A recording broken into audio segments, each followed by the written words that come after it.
성막은 한마디로 하나님을 예배하고 하나님이 우리 가운데 거하신다라고 하는 상징적인 장소라고 볼 수 있습니다. 그래서 하나님께서 성막을 만들라고 명령을 하셨고, 그 성막을 출애굽기 35장 4절부터 해서 39장 31절까지 이제 그 성막이 만들어집니다. 그 성막이 만들어진 성막을 39장 32절에 보시면, 이스라엘 자손이 이와 같이 성막 곧 회막의 모든 역사를 마치되, 다 만든 거죠. 다 만들고 여호와께서 모세에게 명령하신 대로 다 행했습니다. 그리고 33절, 그들이 그 성막을 모세에게로 가져왔으니, 하나님께서 성막을 이렇게 만들어라고 말씀하셨고, 그 말씀하신 대로 35장 4절부터 해서 만들었고요. 그래서 39장 31절까지 해서 다 만든 것입니다. 다 만들어서 39장 32절 33절에 모세에게 그것을 가져왔습니다. 아시다시피 이 성막은 이동이 가능하도록 만들어져 있죠. 그러니까 지금 우리 건물처럼 되어 있지 않다는 거죠. 이걸 접었다가 폈다가 옮길 수 있게 되어 있는 거죠. 그래서 따로따로 다 기구들을 다 만들어서 그렇게 다 만든 거죠. 그걸 다 들고 이제 모세 앞에 이제 온 거죠. 39장 33절 중반부터 43절까지는 그 목록들이에요. 만든 목록들을 쭉 정리를 해 기록들이 있고요. 39장 42절에 여호와께서 모세에게 명령하신 대로 이스라엘 자손이 모든 역사를 마쳤다. 그래서 이제 이야기를 합니다. 그러니까 43절에 모세가 그것을 확인하고 본 적 이랬죠. 확인하고 모세가 축복하는 장면이 등장을 하죠. 그리고 이제 40장 1절부터 오늘 33절까지를 보게 됩니다. 1절부터 11절까지는 가져왔던 그 기구들을 그 위치에 배치하는 것들이에요. 뭘 갖다 놓고 휘장을 늘어뜨리고 뭘 갖다 놓고 물을 담고 뭐 저거 해죠. 가져왔던 걸 이제 적소적소에다 이제 배치를, 쉽게 말하면 세팅을 하는 거죠. 예를 들어 우리가 이게 이제 이 교회 들어올 때 이제 사야 될 거 사고 해서 이제 싹 이사를 들어왔죠. 그럼 세팅을 이렇게 하죠. 의자를 이런 식으로 배치하고 컴퓨터는 뒤에 놓고 뭐 에어컨은 어떻게 하고 이렇게 세팅을 하듯이 성막도 기구를 다 따로 만들었잖아요. 만든 걸 이제 세팅을 하는 거죠. 배치를 하는 겁니다. 배치하고 거기다 기름을 발랐어요. 거룩하다라는 걸 의미하는 거죠. 그리고 이제 12절부터 15절까지는 성막 자체로도 중요하지만 성막만 있어서는 안 되죠. 제사장이 반드시 필요합니다. 그래서 성막과 제사장은 한 세트예요. 그래서 제사장을 세워서 기름을 바르죠. 기름을 발랐다는 이야기는 구별했다는 이야기고, 하나님께서 거룩하게 여긴다라고 하는 이야기인 거죠. 16절에 모세가 이같이 행하되 곧 여호와께서 자기의 명령하신 대로 다 행했다. 하나님 말씀하신 대로 그대로 다 진행이 된 것이고요. 17절부터 해서 우리가 읽었던 33절까지 이야기는 16절 다 행했는데 그걸 부연 설명하는 거예요. 이중구조죠. 앞에 설명했는데 다시 설명을 또 하는 거죠. 그래서 40장 1절부터 15절까지는 만들었던 기구들을 세팅하는 거고요. 또 세팅 중에는 제사장도 포함이 되어 있는 겁니다. 그리고 16절에는 다 완성됐다라는 것을 이야기하는 것이고, 17절부터 33절까지는 다시 설명하는 거예요. 그래서 이중구조로 이런 식의 구조들이 구약 성경에 꽤 많습니다. 앞에 설명했는데 또 다시 설명해요. 창세기 1장 2장도 마찬가지죠. 창세기 1장의 창조를 설명했는데 2장 가서 다시 또 부연 설명을 또 하죠. 사람들은 1장과 2장은 다르냐 이렇게 이야기하지만 같은 창조지만 1장의 창조를 설명하고 나서 2장에 다시 부연 설명을 또 하고 필요한 이야기가 또 있는 거죠. 부연 설명을 하는 거예요. 오늘 본문도 동일하게 되어 있습니다. 자, 이 본문을 가지고 오늘 첫 번째 좀 마음에 꼭 담아야 될 이야기가 뭐냐면, 하나님이 첫 번째 우리에게 주시는 메시지가 뭐냐면, 성막과 창세기 1장 2장의 창조를 연결시키고 있다는 거예요. 그것도 반복적으로. 예를 들어서 출애굽기 39장 32절 보세요. 마지막 부분에 여호와께서 모세에게 명령하신 대로 다 행했다라고 하죠. 다 행했다. 또 42절도 마찬가지입니다. 42절도 여호와께서 명령하신 대로 이스라엘 자손의 모든 역사를 다 마쳤다라고 하죠. 마쳤다, 다 행했다라고 하는 게 창세기 2장 2절에 보면 하나님이 모든 창조 역사를 다 마치니라고 해요. 하나님이 행하시던 일을 일곱째 날에 다 마쳤다라고 하죠. 같은 단어고요, 같은 모습입니다. 그래서 하나님이 창조를 다 마쳤던 것처럼 모세가 성막 만드는 일을 다 마쳤다라고 하는 거예요. 그래서 창조를 상기시키는 거죠. 성막이 다 만들어졌는데 이 성막 만들어지는 것이 창조와 연결시키고 마치 창조를 다 하나님이 마쳤던 것처럼 모세가 성막 만드는 일을 다 마쳤다라고 하는 거죠. 39장 43절에 그 마친 것을 모세가 본 적이랬죠. 봤다고 그랬죠. 그러니까 하나님께서 명령하신 것이 올바르고 다 되었는지 확인하는 거예요. 감수하는 거죠. 쭉 돌아보는 거죠. 하나님 말씀하신 대로 다 됐는지를 보는 거죠. 본 적이랬죠. 창세기 1장 31절에 하나님이 지으신 모든 것을 하나님이 보시니라고 해요. 같은 거예요. 보시니. 그래서 창세기 1장과 2장의 창조를 계속해서 상기시키고 있는 거죠. 우리는 구별이 크게 안 되지만 히브리어에서 보면 히브리어 창조의 단어를 그대로 계속 반복해서 쓰고 있어요. 39장 43절도 마찬가지죠. 43절에 보니까 모든 것을 확인하고 모세가 축복을 하죠. 사람들 축복하죠. 창세기도 마찬가지입니다. 하나님이 모든 창조를 다 마치시고 축복하시죠. 하나님 형상대로 지은 인간을 축복하시고 또 마지막 일곱째 날을 복되게 하시죠. 축복하는 것이죠. 또 여러분들이 눈치챘겠지만 17절부터 33절에 보면 계속해서 반복되는 게 있어요. 이것도 7번이나 반복을 해요. 거기 보면 19절에 보시면 마지막에 여호와께서 모세에게 명령하신 대로 되니라 그랬죠. 21절 여호와께서 모세에게 명령하신 대로 되니라. 23절 여호와께서 모세에게 명령하신 대로 되니라. 25절 여호와께서 모세에게 명령하신 대로 되니라. 27절도 마찬가지죠. 또 29절도 마찬가지죠. 31절도 마찬가지죠. 7번이나 똑같은 단어를 계속해서 반복하고 있습니다. 창조도 마찬가지입니다. 창조기사에 창세기 1장 2장에 창조기사에서 계속 반복되는 게 있어요. 그게 뭐냐면 하나님께서 뭔가를 말씀하시고 나니까 그대로 되니라 그렇게 있죠. 그대로 되니라 저녁이 되니 아침이 되니 이는 첫째 날이니라. 또 뭔가를 하나님께서 말씀하시죠. 그럼 그게 이루어져요. 그러니까 하나님 말씀하신 그대로 되니라 저녁이 되니 아침이 되니 이는 셋째 날이니라. 이런 식으로 계속 반복하죠. 그래서 히브리 사람들에게, 히브리 학자들에게 창세기 1장 2장과 출애굽기 39장과 40장을 읽어보라고 이야기하고 좀 뭐가 특징이 있냐라고 말했더니 예수 안 믿는 사람이 히브리 그냥 학자죠. 히브리를 잘 아는 보니까 창세기 1장 2장을 그대로 기록했네 이렇게 이야기한다는 거예요. 우리가 볼 때는 번역이 됐기 때문에 이게 많이 같은 것처럼 안 느껴지지만 실제로 히브리어를 하는 사람들은 히브리 사람들을 볼 때는 창세기 1장 2장과 출애굽기 39장과 40장 이야기는 딱 같다는 거예요. 똑같은 이야기를 단어만 바뀌지 내용만 바뀌었을 뿐이지 형태가 똑같이 그대로 반복되고 있다. 어떤 구절은 단어 하나도 문장이 똑같은 게 계속 반복돼. 창세기 1장 2장을 그대로 반복해서 기록하고 있는 거죠. 왜요? 성막이 창조라고 이야기하는 거예요. 성막 만드는 일이 하나님께서 새로운 창조를 하고 계시다라고 하는 사실을 설명해 주고 있는 거죠. 모세가 뭔가를 세팅하죠. 세팅을 하고 나면 그 뒤에 뭐가 따라오냐면 여호와께서 명령하신 대로 되니라. 또 하나 세팅합니다. 기구를 갖다 놔요. 그러면 여호와께서 모세에게 명령하신 대로 그대로 되니라. 계속 반복해요. 창세기 1장 이야기가 이 출애굽기 39장 40장에서 계속 반복되고 있는 거예요.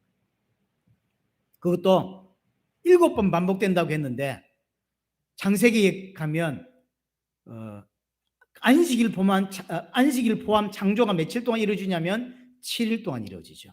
이것도 같아요.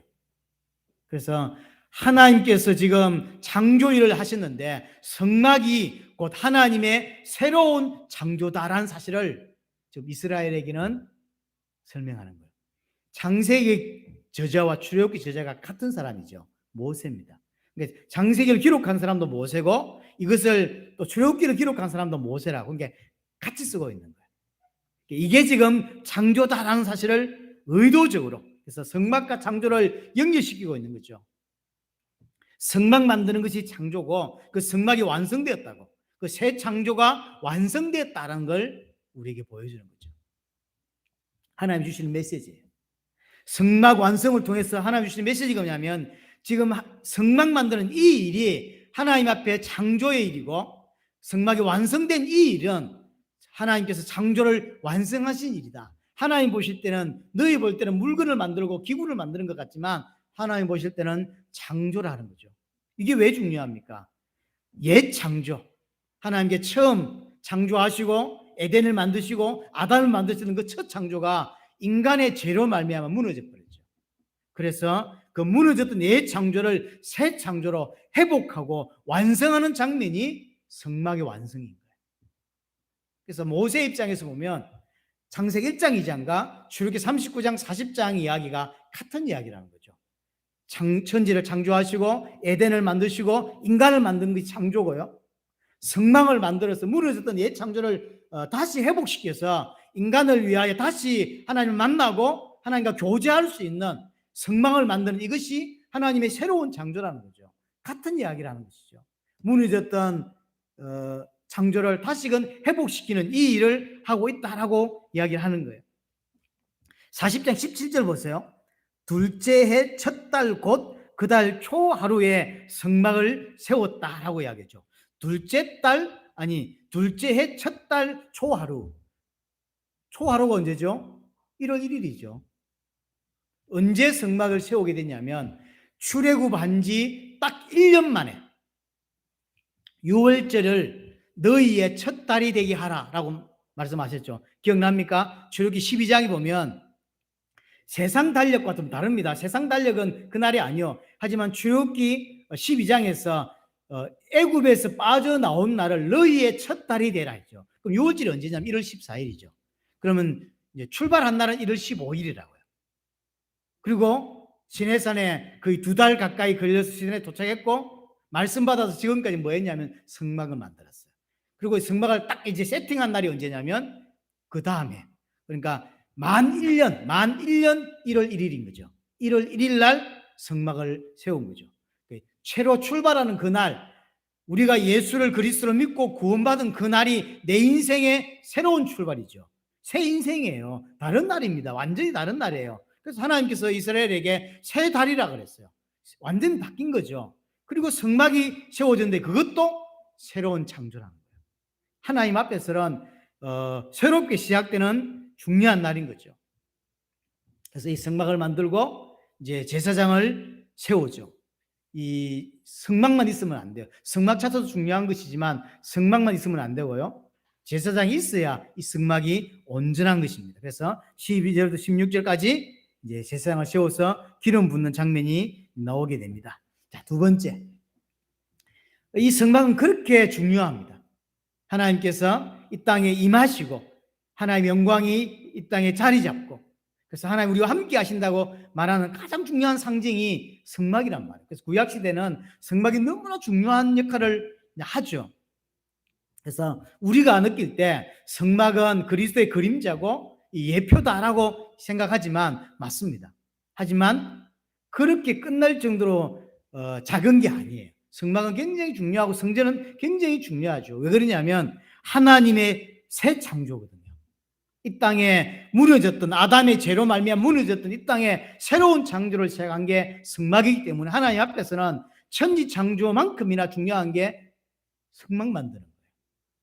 그 이스라엘에게 얼마나 중요합니까? 그래서 신학자들은 이 성막을 뭐라고 표현하냐면 창조의 축소판이라고 말해요.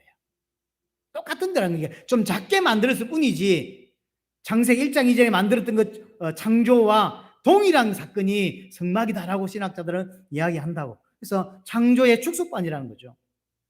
왜? 하나님이 상징적으로 이 땅에 임하시는 곳이거든. 그게 얼마나 중요합니까? 그래서 하나님의 영광이 거하시는 곳이고 하나님이 임재하셨다라고 하는 표현으로 성막을 만들어 놓으면 그 위에 구름 기둥, 불 기둥이 임하여 있었던 거죠.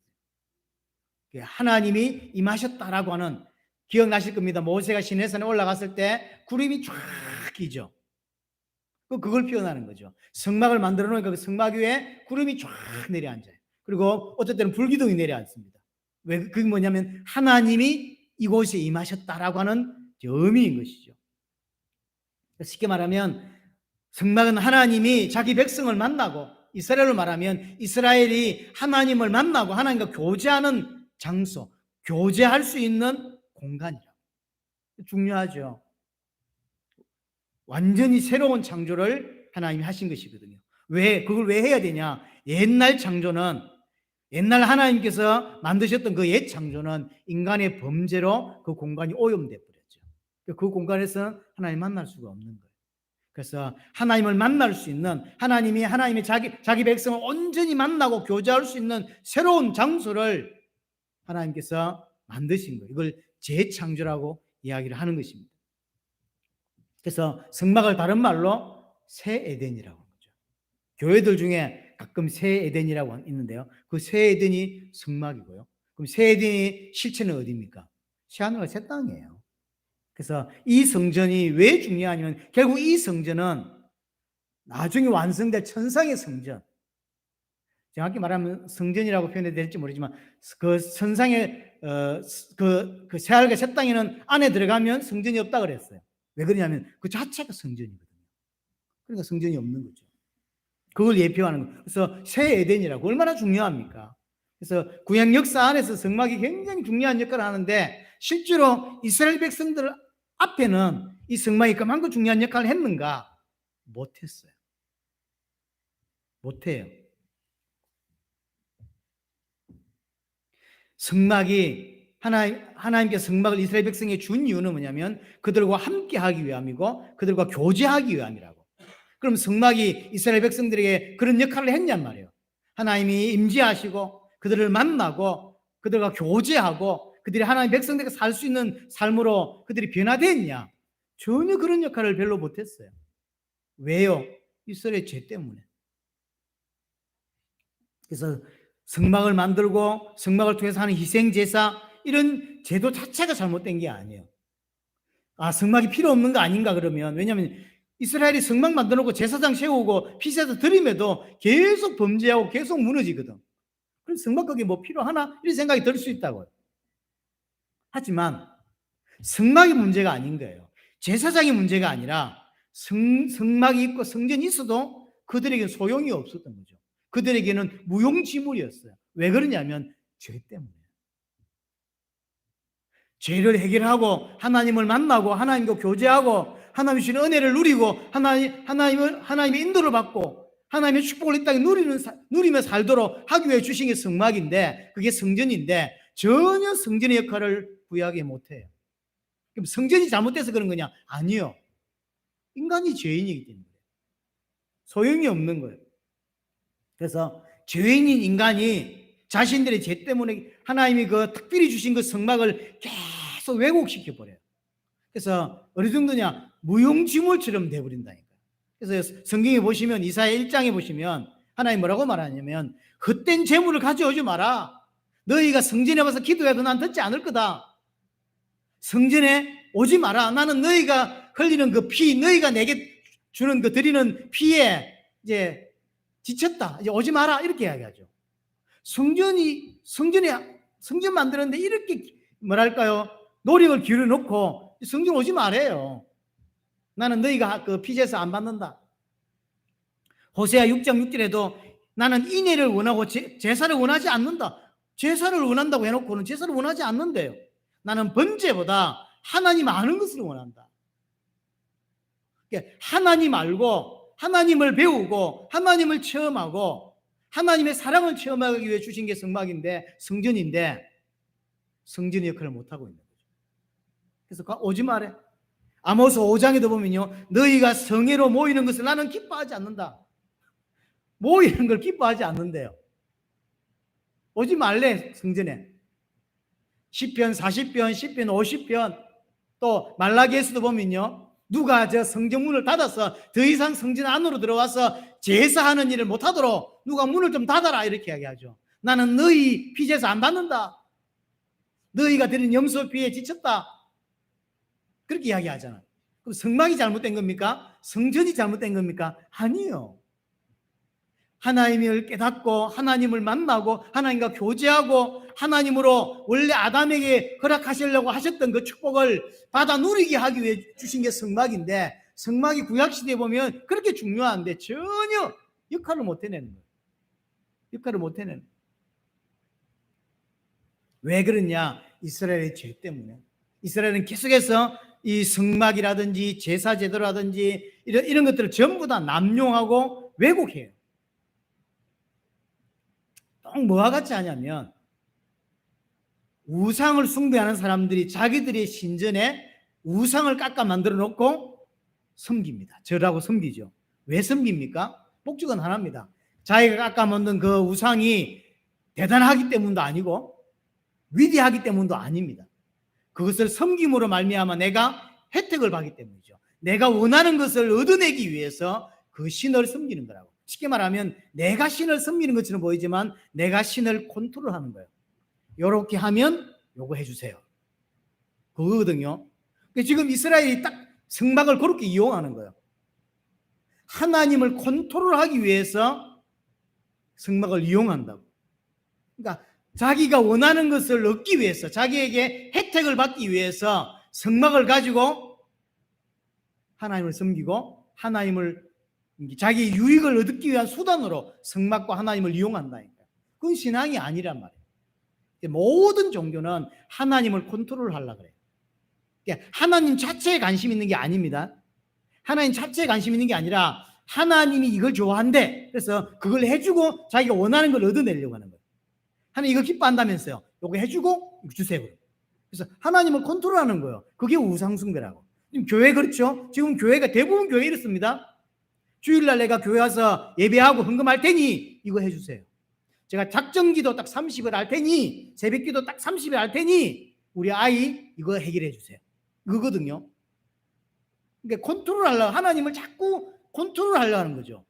하나님 기뻐하는 게 뭐냐? 성경을 찾아보니까 이걸 기뻐한대. 그럼 그걸 해주고 얻어내려는 거죠. 그럼 하나님을 섬기는 게 아니에요. 우상을 섬기는 거라니까. 여호와를 믿는다고 말하지만, 그래서 이스라엘이 지금 극히 중요한 성막을 만들어 놓고 그렇게 하고 있는 거예요. 그러니까 오지 말라는 거예요. 그건 오지 말란 말이 아니잖아요. 나는 제사를 원하지 않는단 말은 제사 필요 없단 말이 아니잖아요. 성막 제도를 너무나 엉터리로 사용하고 있는 거죠. 그래서 지금 좀 전에 제가 설명했던 모세가 말하고자 했던 왜 성막을 창조와 연결시키고 있는지를 이해하셔야 돼요. 쉽게 말하면 성막을 만들어서 하나님 이곳에 임하시고 하나님께 예배하는 것은 이방 종교의 예배와 다르다는 거예요. 이게 중요한 거예요.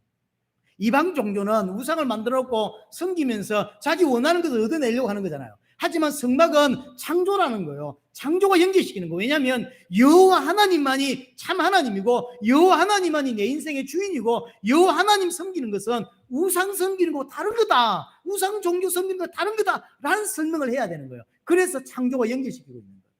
오직 우리가 믿는 여호와 하나님은 창조주 하나님이다. 천지를 만드신 창조주 하나님이다라는 사실. 그래서 우리가 성막을 통해서 하나님을 섬기는 것은 우상 섬기는 거 달라야 된다. 다른 거다. 하나님을 컨트롤하면 안 된다. 그건 우상 숭배라는 거죠.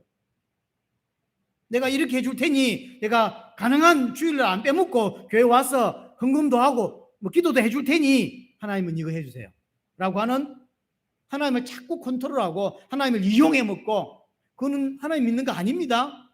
우상 숭배하는 거예요.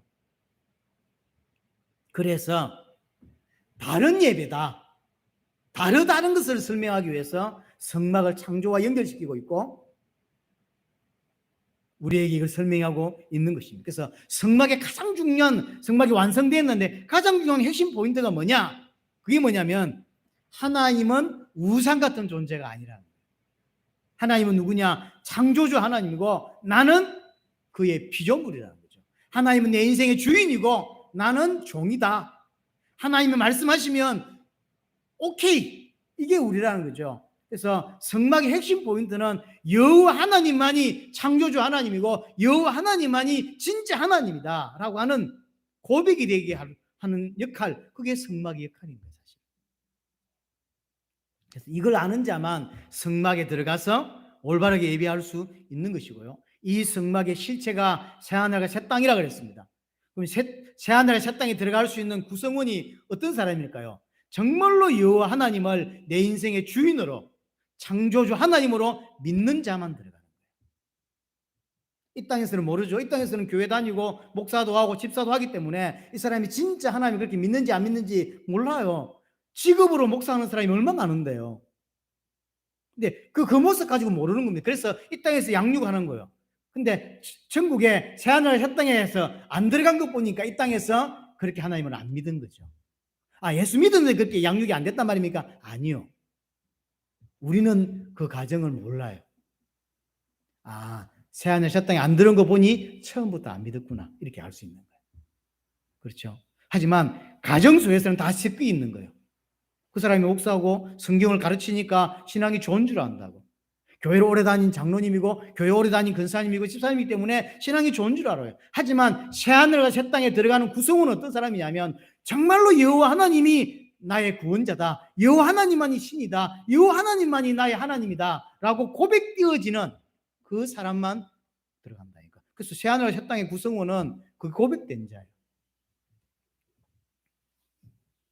옛 창조가 왜 무너졌죠? 그 선이 넘었기 때문이죠. 아담이 자기가 하나님 자리에 섰버렸죠. 하나님께 순종해야 될 그 인생인데 사단의 말을 듣고 하와의 말을 듣고 자기가 판단한 거죠. 먹어도 안 죽겠는데? 다른 이유가 있나? 그러니까 자기가 하나님의 자리에 딱 서버린 거예요. 근데 새하늘 새 땅에 들어가는 사람은 절대 그 생각을 할 수 없는 자가 들어가는 거라니까. 이 땅에서 하나님만이 여호와시다, 하나님만이 진짜 하나님이라는 걸 계속 배우고 양육받는 거예요. 그게 딱 된 사람만 새하늘 새 땅에 들어가는 거라니까요. 옛 창조가 무너진 이유가 그 선을 넘었기 때문이에요. 내가 하나님 자리에, 아담이 하나님 자리에 섰기 때문에. 죄는 하나입니다. 창세기 3장에 나온 원죄는 하나예요. 내가 하나님 자리에 선 거, 내가 주인 된 거. 그게 죄예요. 이스라엘은 그걸 완전히 회복하고 하나님이 창조를 다시 회복해서 하나님만 섬기고 하나님만 순종하는 자로 만들기 위해서 성막을 주었더니 어떻게 활용하고 있냐면 자기를 죄 짓는 데 수단으로 활용하고 있는 거예요. 무슨 말이냐면 막 그 죄 짓고 성전 가서 피제사만 드리는데, 왜? 하나님 성전에서 피제사 받는다고 했거든. 이런 식이에요. 오만 짓을 다 하고 오만 나쁜 짓을 다 하고 거룩하게 주일날 와서 피제사 한번 딱 하고 가는. 그럼 되죠? 그게 신앙입니까? 아니죠. 피제사를 왜 드립니까? 하나님이 그걸 용서해 준다고 하니까.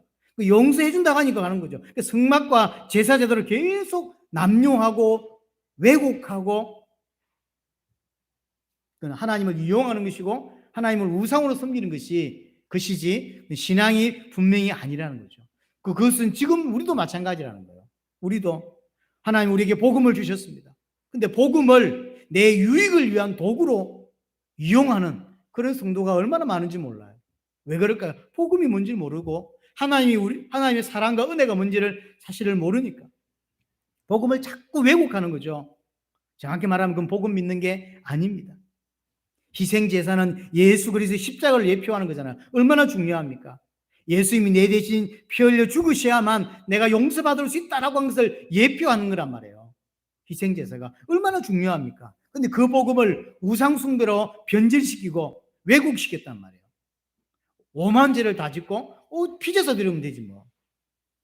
교회 빠지지 않고 교회 오면서 자기 마음대로 주인 되어 살고 그러다가 주일날 내 교회 다니면 되지. 그 교회 오는 거예요. 그러니까 하나님 맞냐? 안 맞는다. 그 이야기를 하는 거죠. 그들이 뭐라고 말하냐면 이스라엘이 오늘 완성된 이 성전이 이제 솔로몬 시대, 다윗이 정복을 마무리하고 솔로몬 시대에 이제 옮겨 다닐 필요가 없으니까 이제 건물을 짓죠. 그래서 성막에서 성전으로 이제 바뀌는 거거든요. 그 성전이 있기 때문에 절대 우리는 안 망한다. 왜냐? 하나님 이곳이 임하는 곳이기 때문에 우리는 안 망한다.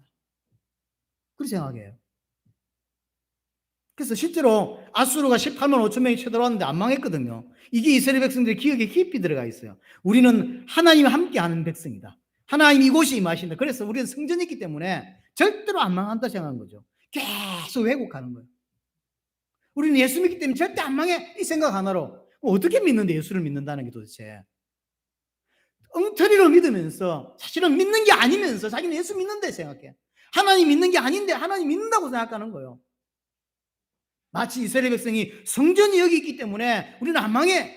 근데 실제로 안 망하는 일도 일어났잖아요. 18만 5천 명이 쳐들어왔는데요. 안 망했어요. 한 방에 죽었잖아 그들이요. 봐라. 안 망한다. 이런 생각을 가지는 거예요. 진짜 안 망합니까? 하나님께서 그래?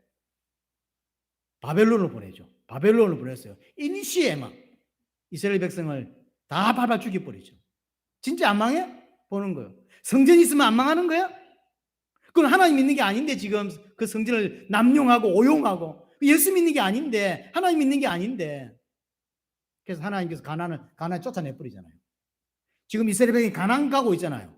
가서 지금 들고 있는 그 성막이 도전했기 때문에 성전으로 바뀌었고 그 성전이기 때문에 안 망한다. 하나님 우리가 함께 안다라고 이상한 생각에 잡혀가지고 살다가 하나님께서 그래? 오케이 한번 보여줄게. 하나님 짓밟아 버리죠 이스라엘. 그리고 쫓아내버리고 가나안이 살지 못하게 가나안을 함께한 땅으로 만들어버리죠. 이 이야기가 우리 이야기라니까요. 이 땅을 살아가는 기독교인 이야기입니다. 하나님이 우리에게 복음을 주신 이유는 우리 스스로 구원받을 수 없기 때문에 우리의 너무나 연약하기 때문에 우리는 우리의 문제를 해결할 수 없다고. 그래서 하나님께서 그리스도를 통하여 내 문제를 해결해 주시는 것이고 근데 내 문제를 해결해 주셔도 또 넘어진다고. 그게 우리의 연약함이라고.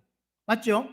그래서 하나님께서 십자가 죽으실 때 그리스도께서 십자가 죽으실 때 과거, 현재, 미래의 모든 죄를 단번에 영원히 끝내주신 거예요. 왜냐하면 계속 넘어질 거거든요. 구원받았지만 또 넘어진다고. 구원받았지만 또 넘어져. 그걸 아시기 때문에 하나님께서 우리에게 허락된 구원은 넘어져도 다시 일어설 수 있는 구원을 주셨다니까요. 과거, 현재, 미래의 모든 죄를 단번에 영원히 온전히 끝낸 완벽한 구원을 허락해 주셨다. 그래서 넘어지면서 또 일어서고 넘어져도 또 다시 일어서서 구원을 완성해 갈 수 있는 자로 우리에게 허락하시는 거예요. 근데 그걸 어떻게 한다? 악용한다니까요. 예수가 그리스도 모든 문제 해결자 이러면서 마음대로 살아요. 다 끝났다는 거예요.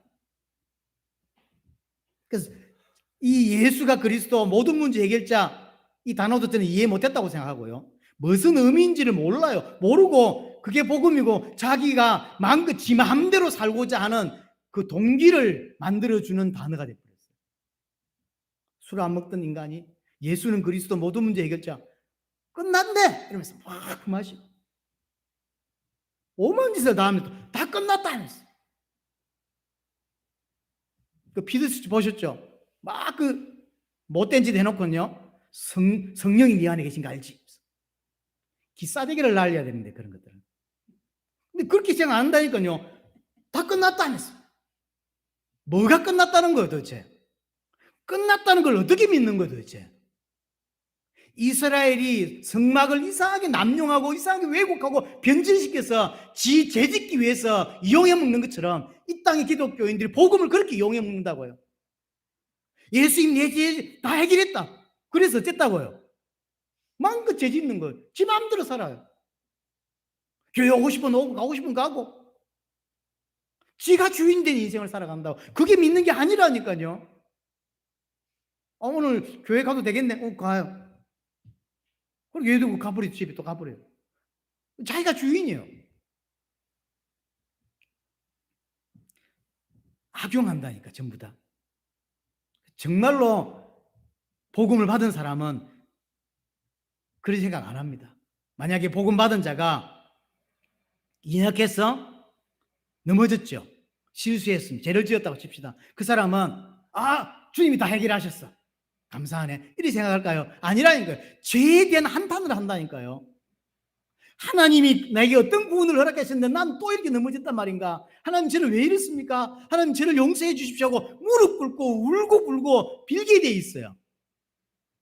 예수는 그리스도 모든 문제 해결자. 오만 짓을 다 하고. 그게 복음을 못 알아들은 거예요. 남용하고 있는 거죠. 이스라엘이 성막을 가지고 이상한 짓거리 하듯이 지금 기독교인이 그렇다고. 그렇죠. 진짜 복음을 받은 자는 그렇게 안 간다니까요. 내게 얼마나 큰 구원을 주셨는데 내가 이밖에 안 되는구나. 하나님 저는 진짜 은혜가 필요합니다. 그래서 날마다 은혜를 사모하고 날마다 은혜를 구하는 자가 된다고요. 그래서 하나님은 그 넘어짐을 허락하시는 거예요. 왜냐하면 그 넘어짐 속에서 은혜를 구하고 넘어짐 속에서 하나님 사랑을 체험할 수 있기 때문이요. 그러니까 죄가 많은 곳에 은혜가 많다느냐 그 말이라고. 그러면 구원 안 받은 사람이 문제요. 그럼 죄를 많이 셔도 되겠네. 그거는 구원 안 받은 사람이 할 수 있는 소리예요. 구원 받은 사람은 그런 생각을 안 한다니까요. 밀양이라는 영화에서 죄를 짓고 피해자가 용서해줄까 말까, 교회를 다니니까 용서해줄까 말까 하는데 감옥에 찾아와서 이제 한 만나보고 용서해주든지 하려고 왔더니 이 사람이 진짜 말라 교회 다니고 믿는 사람이 어떻게 해야 되겠죠? 무릎 꿇고 용서를 빌어야죠. 내가 나쁜 놈, 내가 죽일 놈이에요. 내가 쓰레기가 그렇게 했다고 용서를 빌어야죠. 근데 난 하나님께 용서를 받았습니다. 그러니까 이제 이 피해자가 뚜껑이 확 열리죠. 그 사람은 구원 못 받은 사람이라니까요. 나는 하나님께 용서를 받았습니다. 왜? 내가 예수 믿기 때문에. 라고 말하는 사람은 예수 믿는 사람이 아니에요. 성령이 임하시고 예수를 믿는 사람은 그런 말을 할 수가 없어요. 예수 믿고 그렇게 실수한 사람은 무릎 꿇게 돼 있다니까요. 하나님이 얼마나 큰 사랑을 주셨는데 내가 이밖에 안 되는구나. 그래서 하나님 은혜를 구하는 자가 된다고. 하나님 사랑을 구하는 자가 돼요. 이름에도 불구하고 나를 구원하셨구나 알기 때문에 또 하나님 사랑을 깨닫는 자가 된다고. 그래서 계속 은혜 속으로 들어가요. 교회는 얼마나 불신자가 많은지 거꾸로 해석하고 있는 거예요. 거꾸로. 다 용서받았다. 그거는 예수 안 믿는 사람입니다. 예수 믿는 사람은 절대로 그렇게 될 수가 없다니까요. 죄에 대한 한탄이 나올 수밖에 없어요. 하나님께 너무나 미안하고. 이스라엘이 성막을 남용하듯이 이 땅에 많은 기독교인은 복음 자체도 이해하지 못하고 있지만 복음을 악용하고 남용하고 자기 육신을 위한 수단으로 이용해 먹고 있다고. 그럼 복음을 믿는 게 아닙니다. 결국 어떻게 했지? 하나님이 싹 무너뜨려 버리죠. 성전. 필요 없다. 성전을 부적처럼 생각하고 이거 있으니 절대 안 망해. 나는 복음을 받았기 때문에 절대 안 망해. 하나님 그래? 싹 하나님 싹 짓밟아 버리잖아요. 그리고 70년 동안 고통당하다가 70년 만에 기한을 합니다. 기한해서 성전을 짓죠. 근데 이제 성전 짓고 나이 든 어른들이 다 울었어요. 그 성경에 보면 왜 울었냐면 포로로 잡혀갈 때 어릴 때 첫 번째 성전을 솔로몬 성전을 본 자들 중에서 끌려간 사람들 있잖아요. 돌아와서 성전 지었잖아요. 지었는데 보니까 너무나 초라해요. 성전이. 솔로몬 성전은 얼마나 대단하겠습니까? 근데 이제 돌아와서 급하게 짓다 보니까요, 벤소도 아니고 이게 너무 초라한 거예요. 그러니까 울었어요. 와, 이런 곳에 하나님이 임하신다고? 이게 성전이라고 이런 생각이 드는 거예요. 근데 뭘 착각하고 있냐면 그게 성전이 맞아요. 그것에 하나님이 임하세요. 왜 그러냐면 예수님은 그 두 번째 성전보다 더 초라하게 오셨다니까요. 더 초라하게 오셨어요. 이 땅에 허무할 것 없는 모습으로 사람들의 비난과 손가락질을 받다가 십자가에 죽었죠. 그 허무할 게 아무것도 없어요. 너무나 초라한 모습이라고. 그래서 유대인은 예수님을 안 믿어요. 왜 그런지 압니까? 자기 민족으로 예수님이 그리스도 오셨음에도 불구하고 유대인들은 예수님을 그리스도로 인정 못하는 거예요. 왜 그러냐면 가장 중요한 게 뭐냐면 옷 모습도 초라하지만 십자가에 죽었다는 것에서 메시아를 인정할 수가 없는 거예요. 왜 그렇죠? 십자가는 저주의 상징이라고. 근데 메시아가 저주받고 죽었다? 메시아 아니라는 거예요. 절대 메시아할 수 없다. 그래서 십자가 죽는 그 사건 때문에 예수님을 메시아로 인정할 수 없다. 지금까지 예수님을 메시아로 인정하지 않는, 그리스도로 믿지 않는 거예요. 생각해 보세요. 하나님께서 바벨론을 통해서 성전을 무너뜨린 이유가 뭡니까? 이스라엘의 죄 때문이에요. 참 성전이신 예수님이 이 땅에 오셔서 십자가에 죽은 이유가 뭡니까? 우리의 죄 때문이랍니다. 같은 말이에요. 이해됩니까? 하나님이 성전을 무너뜨린 이유가 죄 때문이고, 참 성전이신 예수님이 내 대신 죽는 이유가 뭐냐고요? 내 죄 때문이라고. 같은 사건이죠. 참 성전이신 예수의 죽음을 통하여 우리는 하나님을 만나고 그분과 교제하고 그분을 닮아가게 된 것이죠. 쉽게 말하면 예수님이 온전한 성전으로 서신 게 된 거예요. 지금 사람으로 지은 성전도 중요한데 그 성전을 싹 무너뜨리고 이제 참된 성전, 온전한 성전으로서 이 땅에 오시게 된 거거든요. 그런데 내 죄 때문에 초라한 모습으로 오고 내 죄 때문에 십자가에 죽었는데 유대인은 어떻게 생각한다? 그 모습 때문에 예수를 부인하게 되는 거죠. 아이러니죠. 우리의 죄 때문에 초라한 모습으로 오시고 우리의 죄 때문에 십자가 저주받으셨다고. 그런데 그 초라한 모습과 십자가의 저주받은 그 모습 때문에 도리어 예수를 부인하는 일이 벌어졌다고. 아이러니죠. 근데 뒤집어 생각하면 그게 내 때문인데 사실은. 나를 구원하시기 위해서 그렇게 오셨고 나를 구원하기 위해서 저주받으신 건데 정작 구원받아야 할 당사자들은 그 예수님의 그 초라하심과 그 예수님의 낮아지심과 그 예수님의 십자가 저주를 그 모습 때문에 인정하지 못하는 거예요. 이게 아이러니예요. 그래서 구원은 사람의 계산과 사람의 지식과 이런 것을 받을 수 없는 거예요. 정말로 하나님이 택정한 사람, 하나님이 은혜 준 사람만 그것이 저주의 모습이든 초라한 모습이든 상관없이 나의 구주로 나의 그리스도로 받아들이게 되는 거예요. 안 그랬으면 우리는 못 믿고요. 그 대단하신 분을 못 믿고 유대인만 믿었겠죠. 반대. 성경이 굉장히 오묘하죠. 굉장히 깊이가 있어요. 아까도 말했지 새하늘과 새 땅에는 성전이 없습니다. 왜냐? 이제 예수님께서 온전한 성전으로서 모든 걸 다 이루셨어요.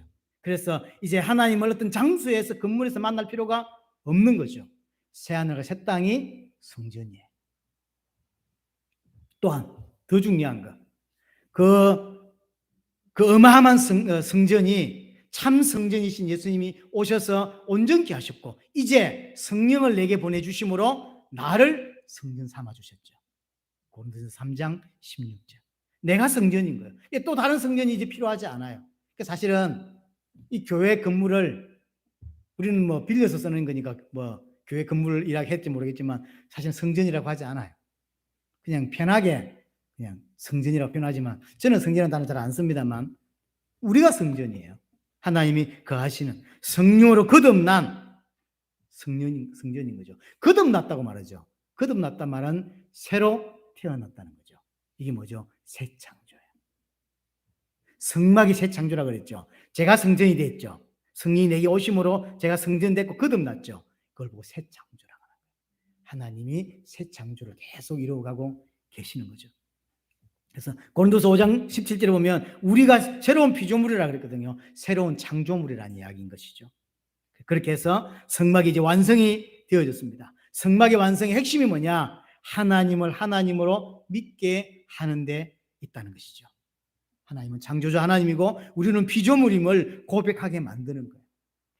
우리 교회 역할도 마찬가지입니다. 교회 여러분들 다니시면서 이 교회를 통해서 하나님이 행하시는 역사가 뭐냐면 하나예요. 여러분이 하나님을 알고 그 하나님을 하나님으로 진짜 하나님으로 고백하고 그분이 만왕의 왕이시고 내 주인이라는 사실을 고백하게 만드는 것입니다. 오늘도 예배하면서 그거 배우는 거예요. 설교 들으면서 그거 배우는 거예요. 이 땅에 하나님께서 이거 가르칩니다. 그래서 새하늘과 새 땅은 이 고백된 자만 갈 수 있는 것입니다. 그래서 절대로 이제 그 선을 넘지 않는 자, 어떤 상황을 주어져도 하나님만을 고백하고 하나님만을 의지하는 자가 들어가는 곳이 새하늘과 새 땅이라는 거죠. 그래서 나는 하나님의 은혜로만 살 수 있다는 사실을 인정하는 단계. 그렇게 하나님 우리를 구원의 완성을 해 가시는 것입니다. 근데 이게 우리는 아직 잘 안 된다고요, 사실은. 그렇죠. 분명히 구원받았지만 아직 이걸 안 돼요. 그래서 이 땅에서 배워가는 거예요. 하나님을 완벽하게 온전하게 하나님께서 우리 인도하고 계심을 우리 인정하지 못할 때가 많습니다. 우리는 언제 하나님 인정하고 싶냐면 내가 생각한 대로 되어질 때 그걸 하나님의 인도다라고 생각할 때가 많죠. 내가 기도한 대로 이루어졌을 때 그게 하나님의 인도다, 하나님의 응답이다라고 말하지만 하나님은 반대가 더 많습니다. 하나님이 하나님의 계획대로 하나님의 목적대로 우리를 이끌어 가시지 내가 바라고 내가 원하고 내가 기도한 대로 해주지 않는다니까요. 그게 진짜 하나님이세요. 하나님 원하시는 그림이 있어요. 그래서 우리는 자꾸 내 것을 뜯어내고 하나님 원하시는 그림을 배워가야 돼요. 아, 저게 하나님 원하시는 그림이구나. 그 그림이 어떤 그림이든 상관없이 따르고 지옥을 하나님이 나를 데려가신다고 할 때 그게 지옥이라 할지라도 하나님이 같이 가시면 그게 천국일 수밖에 없다. 그래서 무조건 따라갈 수 있는 자, 그 사람이 믿는 자란 말이에요. 그러니까 믿는데 아직 우리는 온전하지 않죠. 그래서 온전한 믿음으로 우리를 이끌어가고 있는 것입니다. 그걸 보고 양육이라고 그래요. 그래서 우리를 어디다 데려놨냐면 세상에 데려놨죠. 이 세상은 어디다? 강야인 거예요. 이 강야 속에서 설교를 듣고 여러분들 인생을 살아가면서 계속 하나님의 역사하심, 하나님의 인도하심, 하나님의 양육하심을 배워가는 거죠. 조금씩 조금씩 성장해가는 것입니다. 자, 여러분 10년 전과 지금을 생각해 보세요. 10년 전에 어떤 사건이 터졌는데 미칠 것 같았어요. 근데 똑같은 10년 지금 또 생겼는데 지금은 다른 거예요. 그걸 보고 성장이라 그래요. 하나님의 영역, 하나님의 인정함이 넓어진 거죠. 그때는 하나님 인정이 안 되는 거죠. 어째서 이게 하나님의 뜻이란 말입니까? 도저히 인정이 안 돼요. 근데 똑같은 사건이 생겼는데 10년이 지나 돌아보니까 인정이 돼요. 아, 하나님이 하셨다. 그게 이제 벌써 영역이 조금씩 넓어지는 거죠. 하나님이 행하고 계신 게 이 부분입니다. 우리는 하나님의 말씀을 계속 들으면서 하나님의 사랑과 하나님의 은혜와 이런 것을 알게 되는 것이고, 그래서 하나님의 은혜를 사모하고 하나님의 사랑을 깨닫는 자가 되는 것입니다. 만약 이것이 없다면 분명히 말씀드리지만 구원받은 자가 아닐 가능성이 큽니다. 그래서 여러분들이 10년 전에 여러분들의 모습 보세요. 15년 전의 모습을 보고 지금 한번 돌아보세요. 내가 성장했는지 안 했는지. 조금씩이지만 분명히 구원받은 자는 성장을 합니다. 하나님의 영역이 넓어지게 되어 있다고요. 근데 그게 똑같다면 구원 못 받았을 가능성이 분명히 크죠. 정말로 구원받았다. 성장할 수밖에 없습니다. 성전인 우리를 하나님께서 완성해 가고 있는 것입니다. 분명히 새로운 피조물을 거듭났죠? 거듭났다고 해서 완전하지 않죠. 성막을 만든다고 해서 온전치 않죠. 성막을 다 만들어야 되는 거죠. 마찬가지로 우리가 성전인 우리를 하나님께서 온전한 피조물로 성전으로 계속해서 성장시키고 완성해 가고 있는 것입니다. 그래서 고린도서 5장 16절에 보면 그리스도도 육신을 따라 알지 않는다라고 이야기했죠. 육신을 따라 안단 말이 무슨 말이냐면 내 육신의 이익을 위해서 그리스도를 알고 배웠던 거예요.